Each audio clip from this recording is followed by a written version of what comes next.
Hello friends, welcome to Jeevanya's kitchen. Friends, இன்றைக்கி நம்ம ரொம்ப டேஸ்டியான முறையில் நல்ல காரசாரமான ஒரு சட்னி ரெசிபி எப்படி செய்கிறதுன்னு பார்க்க போகிறோம். இது இட்லி, தோசை, பணியாரம்னு எல்லாத்துக்குமே ரொம்ப பொருத்தமாக இருக்குங்க. இது எப்படி செய்கிறதுங்கிறத பார்க்குறதுக்கு முன்னாடி நம்ம சேனல் ஜீவன்யாஸ் கிச்சனை மறக்காமல் சப்ஸ்கிரைப் பண்ணி பக்கத்தில் இருக்க பெல் சிம்பிளையும் கிளிக் பண்ணிக்கோங்க. இந்த சட்னி செய்ய ஸ்டவ்வில் ஒரு கடாய் வச்சுட்டு அதில் 2 டீஸ்பூன் எண்ணெய் சேர்த்துக்கோங்க. எண்ணெய் சூடானதும் இதில் ஒரு சின்ன துண்டு பெருங்காயம் சேர்த்துருங்க. சேர்த்துட்டு இதை நல்லா பொரிய விட்டுருங்க. ஒருவேளை நீங்கள் பெருங்காயத்தூள் யூஸ் பண்ணுறீங்க அப்படின்னா இப்போ சேர்க்க வேண்டாம், தாளிக்கும் போது சேர்த்துக்கங்க, சரியாக இருக்கும். இப்போ இதில் 2 டேபிள் ஸ்பூன் அளவுக்கு உடச்ச கருப்பு உளுந்து சேர்த்துக்கோங்க. கூடவே 1 டேபிள் ஸ்பூன் அளவுக்கு கடலைப்பருப்பு, 1 டீஸ்பூன் கடுகு சேர்த்துக்கோங்க. சேர்த்துட்டு இதை நல்லா வறுத்து எடுத்துருங்க.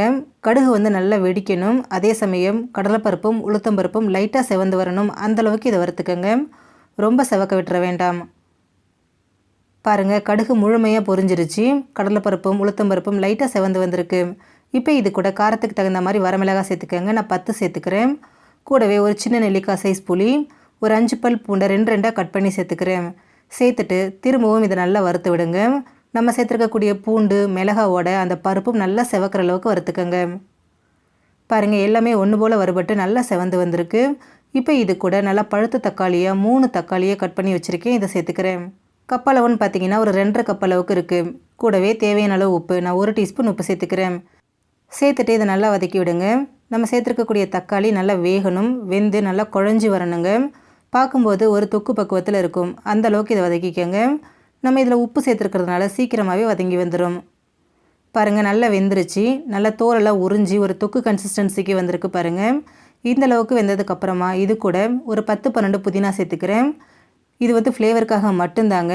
நீங்கள் புதினாவுக்கு பதிலாக கருவேப்பிலை இல்லை மல்லி இலை கூட சேர்த்துக்கலாம். சேர்த்துட்டு அந்த இலை சுருங்குற அளவுக்கு மட்டும் கலந்து விடுங்க. பாருங்கள், தக்காளி முழுமையாக வெந்துட்டு நல்லா குழைவாக வந்திருக்கு. இப்போ ஸ்டவ் ஆஃப் பண்ணிவிடுங்க. ஆஃப் பண்ணிவிட்டு இது முழுமையாக ஆறுனதுக்கு அப்புறமா இதை மிக்சர் ஜாரில் சேர்த்துருங்க. எல்லாத்தையும் முழுமையாக சேர்த்துருங்க.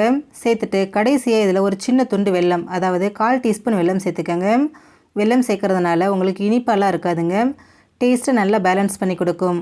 சேர்த்துட்டு இது நல்லா அரைச்சி எடுத்துருங்க. அரைச்சி எடுத்த சட்னியை அப்படியே ஒரு பவுலுக்கு மாற்றிக்கோங்க. பாருங்கள், சட்னி நல்லா திக்காக இருக்குது. இதில் ஒரு 1/2 கப் அளவுக்கு தண்ணி சேர்த்துக்கிறேன். சேர்த்துட்டு இது நம்ம அட்ஜஸ்ட் பண்ணிக்கலாம். இந்த சட்னி ரொம்ப கெட்டியாகவும் இல்லாமல் ரொம்ப தண்ணியாகவும் இல்லாமல் ஒரு மீடியம் திக்னஸில் இருந்தால் சாப்பிட்றதுக்கு ரொம்ப சூப்பராக இருக்கும். பாருங்கள், இந்த அளவுக்கு இருந்தால் சரியாக இருக்குங்க. நம்ம கருப்பு உளுந்து சேர்த்ததுனால அங்கங்கே நமக்கு கருப்பு கலர் அப்படியே இருக்கும், பார்க்குறதுக்கும் அழகாக இருக்கும். இப்போ இதை தாளிச்சிக்கலாம். அதுக்கு ஒரு கரண்டியில் 2 டீஸ்பூன் எண்ணெயை சூடு பண்ணி எடுத்துகிட்டு அதில் 1 டீஸ்பூன் கடுகு உளுந்து சேர்த்து வெடிக்க விட்டுருங்க. கடுகு உளுந்து வெடித்ததும் 2 வரமிளகாவை கிள்ளி சேர்த்துக்கோங்க. கூடவே ஒரு கொத்து கருவேப்பிலையும் சேர்த்துட்டு இது எல்லாத்தையும் நல்லா பொரிய விட்டுருங்க. தாளிதம் பொரிச்சதும் இதை அப்படியே சட்னியோடு சேர்த்துருங்க. ரொம்ப டேஸ்டியான தக்காளி கார சட்னி ரெடி ஆகிடுச்சு. ஃப்ரெண்ட்ஸ், நீங்களும் இதை ட்ரை பண்ணி பாருங்கள். இந்த வீடியோ பிடிச்சிருந்தா லைக் பண்ணுங்கள், ஷேர் பண்ணுங்கள், கமெண்ட் பண்ணுங்கள். ஜீவன்யாஸ் கிச்சனை சப்ஸ்கிரைப் பண்ணி பக்கத்தில் இருக்க பெல் சிம்பிளையும் கிளிக் பண்ணிக்கோங்க. அப்போ தான் நான் போடுற வீடியோஸோட நோட்டிஃபிகேஷன்ஸ் உடனுக்குடனே உங்களுக்கு வரும். தேங்க்யூ.